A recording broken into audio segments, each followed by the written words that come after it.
Ask yourself, will any game ever be as good as Street Fighter 2? Will any Street Fighter ever be as good as Hyper Fighting? What brings gamers like us back to this title generation after generation? This video has those answers. From the iconic characters, to the flawless controls, from the era-defining music, to the genre-defining moves, we're here to talk about the greatest bits of the greatest entry in the greatest franchise ever to grace the video gaming landscape. Because we're here to discover why you'll love Street Fighter 2 Hyper Fighting!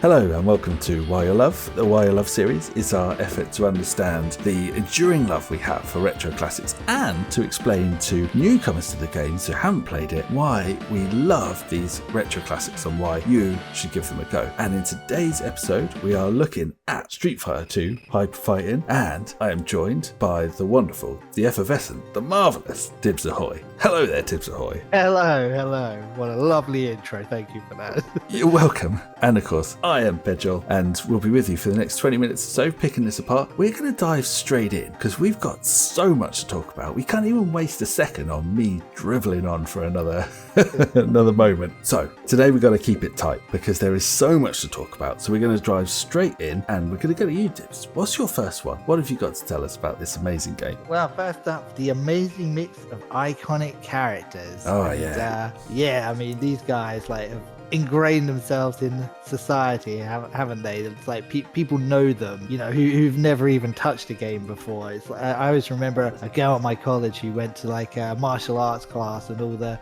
the guys in the class were kind of joking and calling her Chun-Li and stuff like that, and it was just, she had no idea about Street Fighter or anything like that, but she knew the reference, she got what they were talking about. And I mean, it's that how did she take it? Did she give him a spinning bird kick to the face, show him who's boss? Oh, without, probably 100-foot kick just to follow it up and finish proceedings off. But that's the kind of level that these kind of characters are at. It's iconic characters, just legendary characters, and people know them well outside of the realm of gaming. Yeah, I mean, there's icons from gaming that people hang on to. For fighting, this is it. A lot of people know Mortal Kombat, a lot of people know other bits and pieces from fighting games, but everyone knows Street Fighter. It's everyone knows the characters, and they might not know all the lore, they might not know all the backstory, but everyone recognizes Ryu, Ken, Chun-Li, Guile. These guys are gaming icons. It's just indisputable. So I suppose the thing is they bring character to the game, and they bring variety to what it looks like and how it's presented, but they also bring substance too, right? They bring such different fighting styles. They've developed their backstories, but they've also made very rounded fighting characters for a fighting game. Do you agree? Oh yeah, definitely. The way that they all balance together, there's so many different varieties in their styles, yet the game does have an overall balance, and you can counter pick people to some extent and stuff, but overall they've got it pretty much in the right area, and that always made it such a really good competitive game back in the day. No one really had a massive advantage over anyone else, and it's quite an incredible achievement though, really, because I just always think of Dalsim versus any other character, but I just always think of how different the characters and fighting styles are, to get them to even work together, let alone feel balanced, and that you can have a competitive match between two massively different fighters. It's just genius. And we did when we were young, we always thought Dalsim's slow, he sucks, and all that sort of stuff. And then you see tech that people have come up with where they're doing cross-ups with his yoga spiral and all this sort of stuff. It's wait, Dalsim has cross-ups. It's wait, you gotta revisit this character. But that's all part of it as well, isn't it? It gives the character such incredible depth with the uniqueness of it all. And it makes it so much more fun, because you're not restricted to just a couple of characters that are actually playable. They're all playable. You can go through the roster. We probably had a tendency to play our mains. We played sort of the subset of those four of you, Ken, Guile, Chun-Li, maybe as our starting few frames, but we always then went off. Like we'd always go off and play the other characters and just mix it up and see what happened and stuff. And the bosses were always fun and stuff. Yeah. I just think that's amazing. Like, no one was filler, and they all brought something to it. Yep, they nailed it. This is like a very strong area, I reckon. So yeah. So what about you? What you got? Well, I think it flows because it comes from the characters, but mine is probably my number one thing. It's just that creativity and imagination of the moves. So as well as bringing the characters, they didn't stop there with how creative they were being. Each character has such unique and individual moves, individual to the character, but inventive and unique to fighting games. So I mean, just think, before Street Fighter, did you have anything like a 100 hand slap or spinning bird kick, goal sonic boom, or flash kick, or Shoryuken? I'm trying to do the accent. Dragon punch. You got it. Yeah.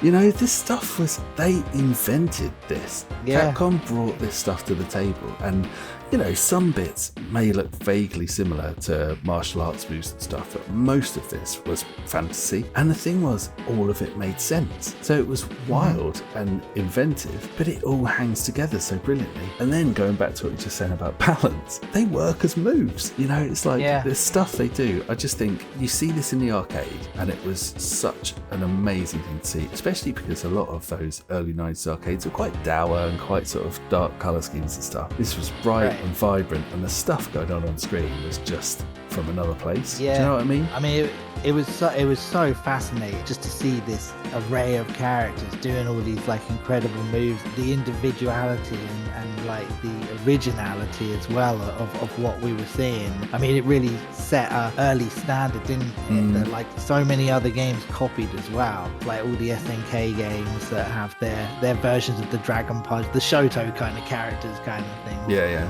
Just one of the things that really struck me with like the moves, the sudden leap that I kind of witnessed. Like I know there was Street Fighter 1, but literally before that I was playing like IK Plus on the Commodore 64, and I think I had a couple of them. Yeah. And then suddenly you go from that to Street Fighter 2, and it's like the gulf is insane. It's like going from the dark ages to the far future or something like that in this really quick time period.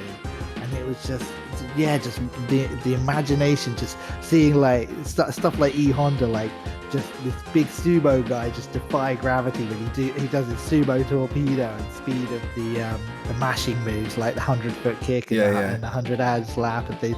And it's like they kind of invented that as well, like the charge characters and the command characters, and like with the Dragon Punches, fireballs, tattoos, all that stuff. It was just like, where did this game come from? It just like suddenly came out of the blue and hit all this stuff up, and it was just like, wow, this is incredible. It just blows you away. And obviously we're talking hyper, you know, it was hot on the heels of the original Street Fighter. It's like, you know, an iteration development of it, so we're kind of rolling those in, but they did this. So I'm thinking you played like nothing like it before. I think the only real one-on-one game I played before was probably Barbarian. You know, what's that got? Maybe that spinning head chop. Maria Whittaker, that's what it's got on the front cover. Right. I wonder why I played it, you know what I'm saying? Yeah.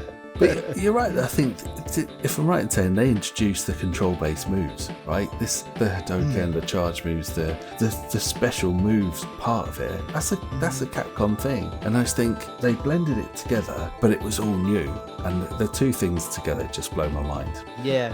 So where would you go next? Well, I guess one of the main things for me is the game's intricacy and fluidity. That basically involves like the control, the flow, the fluidity, the cancels, and the combos as well. That was like an additional thing that kind of, you hadn't even seen anything close to that. Like combos and things like that, like natural combos as well, not like, you know, when like Killer Instinct or something like that, like a lot like, oh, people go on about combos in Street Fighter, and then they go a bit over the top and do like 66 hit combos, and they're not like real combos. Like Street Fighter kind of had real combinations. It's like, you know, you're literally linking real moves together in like a fluid motion. And we're talking about the fluid motion as well. Like we talked in our alpha episode, didn't we, about how those moves like kind of translate to the pad. Like it's got a real flow in terms of like, you know, when you're doing like, for example, like a sonic boom, you know, Guile kind of swings it from behind his back to forward, and that's all part of it as well. It's that's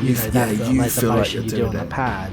Yeah, it's got a real like, you know, connection between the controller and what's coming out on the screen. Because I was thinking that too, like when you said about the combos, like you're right, those manic 6-hit combo stuff, like, you know, some games they'll do them where you just press a couple of buttons and it does the rest for you. And in Street Fighter, when you link stuff together, you feel like you've linked it together. You know, you're consciously, you do it from muscle memory and they get quicker and sometimes they float, but you're actively thinking, you can really feel yourself pulling off one move after the other, and it just feels that it's just a totally different situation to something where you can just press a button and it will do like an animation of a bunch of hits. Yeah. A little bit, like you look at modern Street Fighters, and for flashiness, they've introduced some of that stuff. There's still the combos to it, but then they've done the flashiness too, and it's like the gameplay was the flashiness in this era. You know what that's I mean? it. That's what I was going to say. Like the thing is with Street Fighter 2 Turbo, it's almost like a purer fighting game because it was before all that kind of stuff. Like even within the Street Fighter 2 franchise, like when they got to Super Street Fighter 2 Turbo, and suddenly you could do like super moves that take off like half of your energy, and that wasn't in this version, this hyper fighting version. There's a pureness of fighting in it. To me, it's like, you know, that it's really finely balanced. Like, you know, you're looking to like ebb someone's energy away, and there's no chance of doing that thing where kind of like it felt like kind of a little bit bizarre, like being able to take someone's half of their energy like in one just complete wipeout. But you're so right though, because it is tricky and intricate and complex, and there's a lot going on in the way you play it, the way you string moves together, in the moves themselves, and yet they keep it fluid. You know, you can like, even in individual moveset, you know, you think like the Dragon Punch, the amount of inputs and like things you have to get right to pull that off. First getting it's tricky, right? But then you get the muscle memory and it starts to flow. After a while, it feels natural and it works. You got to think that's still quite a complex thing you're pulling off, but it's so well programmed that once you're in the fight, it just happens. It's so fluid, it's so natural. Yeah, and then once it is natural, you can then take it to the next level. So like with the cancels, for example, like we always would do the standing fierce into Dragon Punch, and it was like, you know, this motion that we kind of got down, and we didn't really entirely understand the science of it. We would call it like a 3-hit Dragon Punch when we would do it with Ken, but what it actually was we were doing a standing fierce, and then it was cancelling into a Dragon Punch, and it was like it's that kind of element to it as well. That I think when Capcom were initially making the game, they were kind of in a bit of two minds whether or not to turn that ability off, but that made the game having cancels in it and all that stuff. Like, you know, basically like the cancel term comes from like where you've done a move, and rather than like your character go through the kind of recovery frames of doing that move, you're then able to connect it to the next move, and like that's kind of where these cancels can then turn into combos and stuff. But it's like that makes the game, it's like without that kind of element to it, it would have taken away so much, and would have taken away some of the flow and fluidity. Well, it's amazing, isn't it, that flow goes down to the literal level of the frames of animation, and it's you know, that's how fluid it is. It's an element of it was almost unplanned. It was kind of like Capcom kind of found themselves in the position where this is the way our game works, let's go with it. But it's really good to compare it to something like Mortal Kombat, where you can literally see it loading the frames of animation to do the moves, and it's so jarring. It's so like it's very rigid, isn't it? It's so rigid, and it's fast. You're so right. That intricacy and the cleverness of what's going on underneath, it makes this game, and it's something no one else has really been able to match. Even those that try it can't quite match it. They've never quite got it to that standard as good, but that's why Street Fighter just has some of the greatest gameplay of any fighting game there is. So that's that one. What about the next one for you then? What you thinking? Okay, well, we've saved a bit of a gem for the end because everyone knows we've got to mention it, and it's got to be the cultural impact of the music. You know, the music is amazing.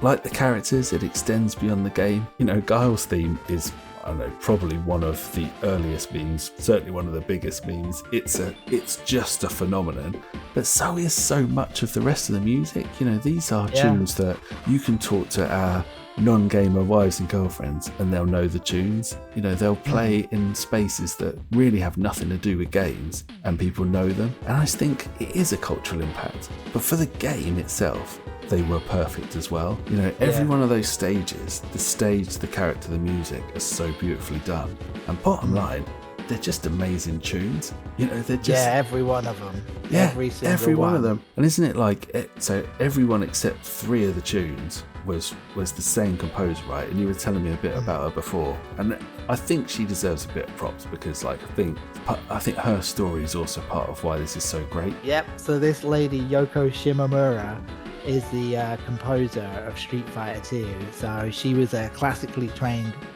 pianist, and which is easy for me to say. But, you are a total pianist. Indeed, yes. But she applied for a job at Capcom, and she picked Street Fighter 2 as her game to work on. And basically, it was pitched to her that Capcom needed themes for every single character. So she looked at the characters, but she also wanted to go a bit deeper. So she was also looking at the backdrops. So every character has a backdrop in the game, and she wanted to view them as a complete package. So both the character and the backdrop, and then let that inspire her. And basically, man, it sure did inspire her, because she came up with some of the most iconic music in all of gaming for this thing.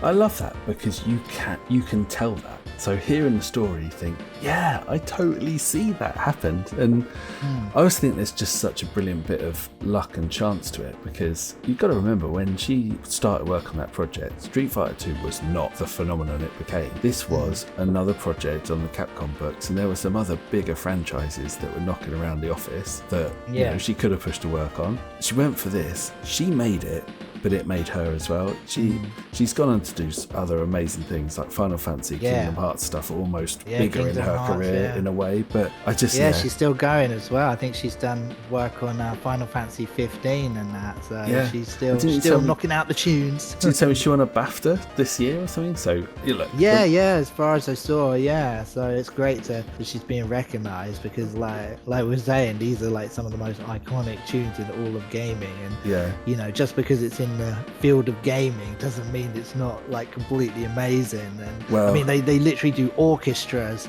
like playing the Street Fighter 2 themes and stuff, which all over the world. Sound ace, by the way. But I just think that it is that it's almost because it's gaming that's then become something more that proves how iconic it was. The story makes it even better that it was a relative newbie. I think she's done Final Fight and one other game before Street Fighter. So that she's then gone on to do great things as well. That the music has just endured and it just remains so amazing. But that back then, in those few years in the early 90s when we were playing this era of Street Fighter, the music we didn't know the legacy it would have. We just knew that these were amazing tunes that fit the game, that sounded brilliant. You know, the bit where it speeds up when your health bar's near the end, and you get that like tension to the match and stuff. Just iconic. And I think that the game is as big as it is in no small part because the music's so good. You know, if this had had terrible music, obviously people would have still enjoyed it. I don't think, and this is a huge statement, I don't think it would be as important a cultural touchstone as it's become.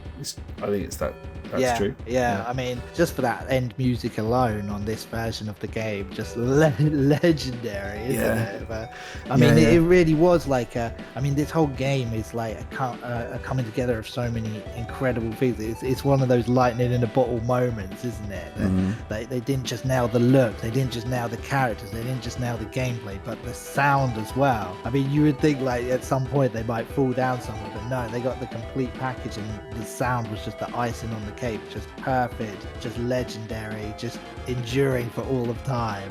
It's just amazing. Exactly. That is exactly how I'd feel about it too, which makes it all the harder to ask you this question. You got to pick one. If you had to go for any of these, what makes Street Fighter 2 Hard Fighting the most amazing game? out of everything? Well, for me, it's got to be the game's intricacy and fluidity, all encompassing basically the gameplay overall, with, you know, the control, the flow, the fluidity, the controls, the combos, all that stuff. It's like, you know, like I remember when I first saw the conversion on the Mega Drive, like the Street Fighter 2 Special Champion Edition, which has Hyper Fighting and Champion Edition both in it. But it was like, you know, the first category I was looking for was the playability, and that kind of covers that kind of thing. And you know, it was way up there. I think they gave it 98%, and deservedly so. Deserved. So, yeah. Well, I'm with you. yeah, how It's hard because I'm looking back at the notes that we made and thinking, man, any of these could fit the bill. But for me, it's exactly that. It is the control and the way it feels to pull off the moves, the way they fit together, the feel of doing a dragon punch. That what you do with your hands is what happens on screen. Doken, Sonic Boom, all these amazing moves that are kind of intricate yet so fluid. I just think that sums it up so well. And you know, the games, Capcom games, have that as their hallmark. Street Fighter does it best, I would say, because it marries the controls and the moves so brilliantly. But no one's come close, and I just think that, I think it makes the game. Well, look, without question. That's our yammerings on this. This is obviously such an iconic game. I'm sure everyone's got opinions, and we'd invite them. Let us know what you think. Let us know in the comments. Let us know on socials how you rate this game. It's one of those we just can never get enough of talking about, so we'd love to hear from you as well. Absolutely. So if you guys watching have any thoughts or comments, then please feel free to let us know below. And with everything else being said, as always, I guess take it easy gaming, guys and girls, and keep it locked here on Gaming for Ages for more retro goodness soon. Laters.